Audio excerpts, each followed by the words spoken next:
मेरी तरफ से नमस्कार, सत श्री अकाल एंड गुड आफ्टरनून। ये वीडियो मैंने हिंदी भाषा में बनाई है।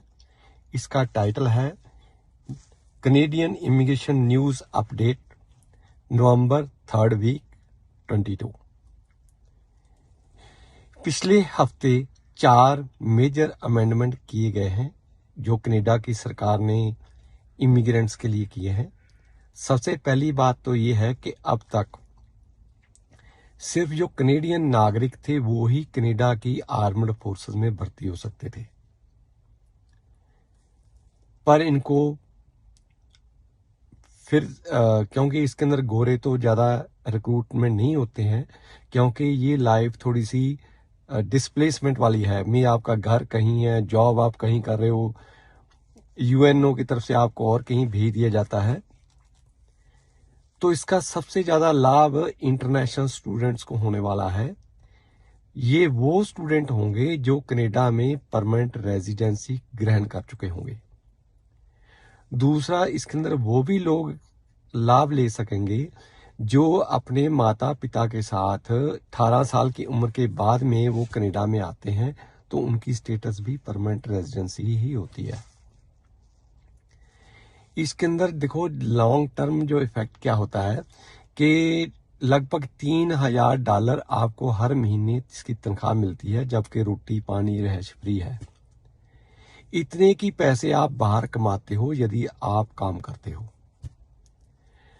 दूसरा क्या है कि कनाडा में अभी भी 2 शहरों में छोड़ के, एक ब्रिटिश कोलंबिया का सरी या वैनकूवर एरिया, दूसरा टोरंटो जो है ओंटारियो में है, वहां पे मकान 20 से 30 लाख डॉलर का है।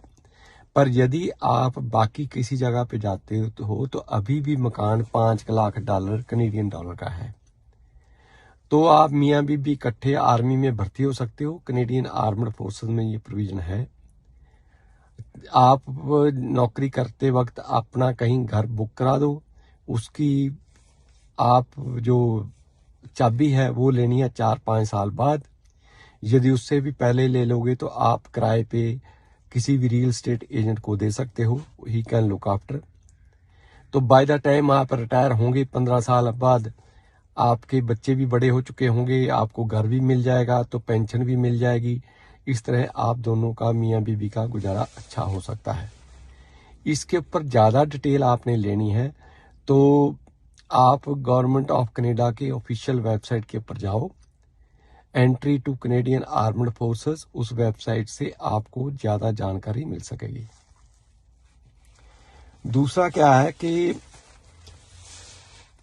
अब के बाद, क्योंकि कनाडा की सरकार आपकी लगाई हुई एप्लीकेशंस के ऊपर जल्दी फास्ट काम करना चाहती है, तो कोई भी काम फास्ट करने के लिए एक तो आपको ईमेल आईडी अपनी बना के रखो और उसको यूज करो। उसका जो स्पैम फोल्डर है वो भी आपको कभी कभी चेक कर लेना चाहिए।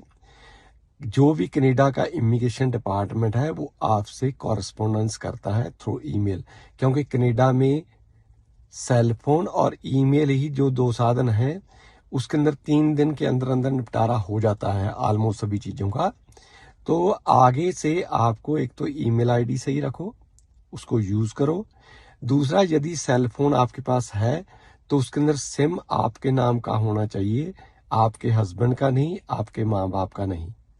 नहीं तो यदि कोई वीज़ा अफसर उसको क्रॉस चेक करेगा तो यदि वो डायल किया हुआ नंबर और किसी के नाम के ऊपर होगा तो वो उसको वेरीफाई नहीं किया जा सकता, तो आपकी एप्लीकेशन को खुद ही टाइम लगेगा।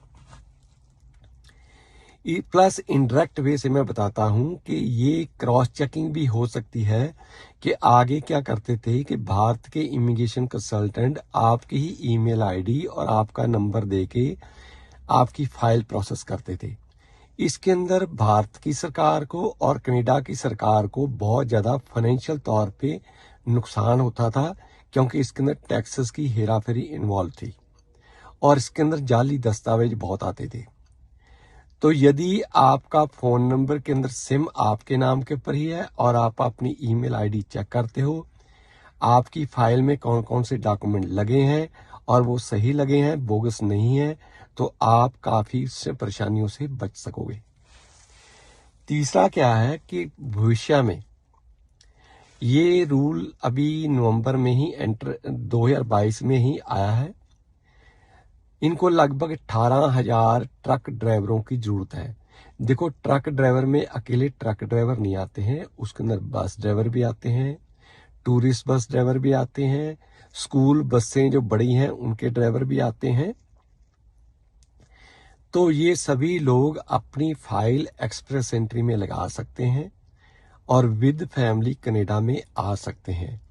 इससे पहले क्या होता था कि इनको LMIA लेना पड़ता था, उसके अंदर 40 से 50,000 कनेडियन डॉलर LMIA पर देना पड़ता था, जिससे कनाडा को में 2 नंबर की इनकम जनरेट होती थी। उससे महंगाई बढ़ती थी, मकानों की कीमत भी बढ़ती थी, इसलिए सरकार ने इसको एक्सप्रेस एंट्री में डाला है। आपको इसके बारे में और कोई जानकारी चाहिए तो आप हमारे पटियाला के ऑफिस से संपर्क कर सकते हो।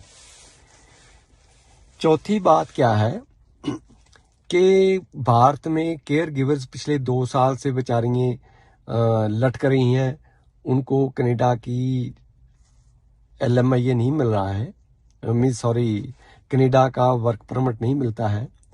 तो इस परेशानी को दूर करने के लिए यदि आप ध्यान से देखो, केयर गिवर को एक और नाम से जाना जाता है, उसको कहते हैं नर्स ऑर्डरलीज।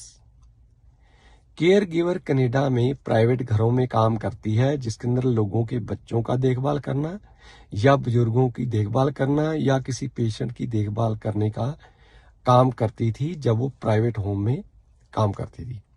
पर यदि वो सरकारी हॉस्पिटल में, सीनियर सिटीजन होम में, या जिसको भारत में ओल्ड एज होम कहा जाता है, यदि उसके अंदर आप काम करते हो तो आपको एक दूसरे नाम से जाना जाता है, जिसकी क्वालिफिकेशन, जॉब ड्यूटीज सेम है, और इसको नर्स ऑर्डरलीज के नाम से जाना जाता है। यदि आप कनाडा जल्दी आना चाहते हो with in a period of 6 month with बच्चे अपने हस्बैंड के साथ, तो आप हमारे पटियाला ऑफिस से संपर्क कर सकते हो। हम आपको उसके डिटेल में जानकारी दे सकते हैं फ्री ऑफ कॉस्ट। प्लस इसके अलावा हमारा कनाडा का एक ऑफिस का नुमाइंदा पटियाला में 11 दिसंबर 2022 से लेकर 10 फरवरी 2023 तक उपलब्ध रहेगा। आप कोई भी जानकारी हमारे से फ्री ऑफ कॉस्ट ले सकते हो। आप यदि उम्र 21 साल से कम है तो आपके डैडी मम्मी साथ होने चाहिए। यदि आप मैरिड हो और आपकी एज 21 से ऊपर है तो आपकी वाइफ आपके साथ होनी चाहिए, या फैंसी भी साथ आ सकती है। उसका कारण क्या होता है कि जब हम कनाडा की फाइल लगाते हैं तो हस्बैंड वाइफ दोनों का डाटा हमें डालना पड़ता है। तो मोस्टली हस्बैंड्स को वाइफ की क्वालिफिकेशन के बारे में ज़्यादा जानकारी नहीं होती है, तो वो आपको सही डिसीजन नहीं दिया जा सकता।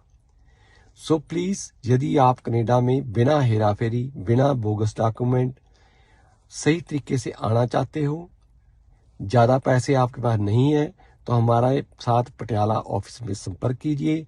वहाँ के फ़ोन नंबर है 9815101148 या 9888295000, Monday to Friday 10 AM to 4 PM। Thank you very much. Stay connected with us.